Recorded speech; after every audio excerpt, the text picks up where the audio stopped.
Okey, Assalamualaikum guys.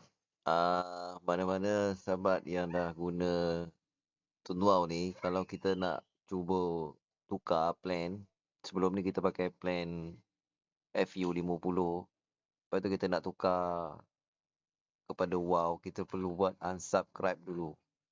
So, kita kena pergi dekat My WOW dulu.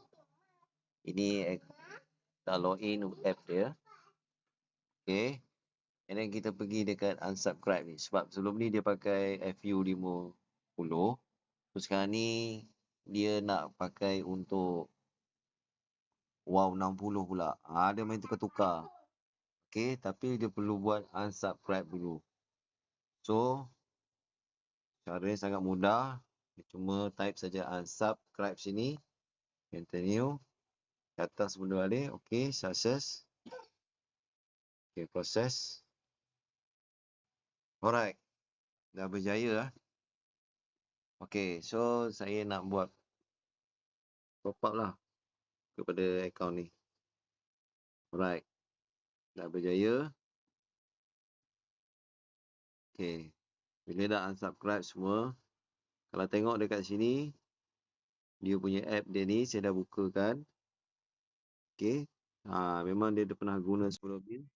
FU50. So, dia kena top up lah untuk subscribe untuk plan yang WOW 60 katanya dia nak pakai.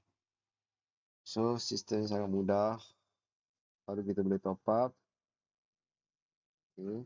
Dia kata nak 60. Okay. So, dia pakai online lah.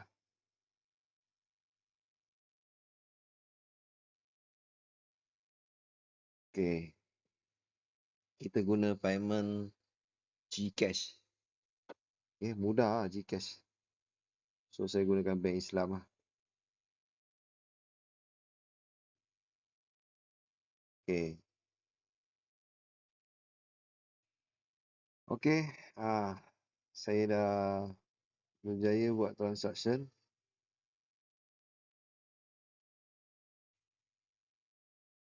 Okay, untuk buat pengesahan, authorize saja.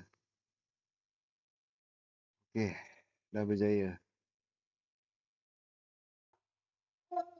Okay, online top up. Okay, sangat mudah. Sudah settle. Padam balik lah. Okay, so tunggu dalam berapa minit lagi dia akan masuk sini, kita subscribe dia.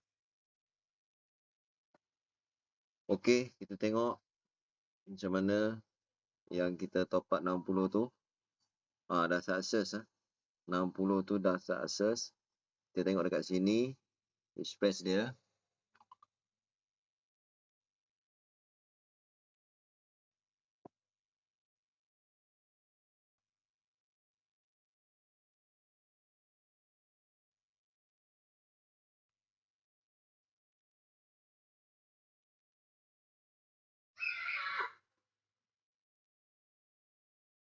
I see, man.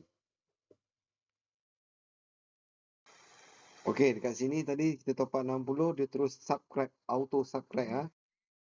Okay, dah masuk plan WOW 60, dah auto subscribe. Okay, kita check dekat dia punya app Tunduau 250 pun, okay, dah auto subscribe. Okay, WOW 60, 240 GB. Okay, sekian, terima kasih.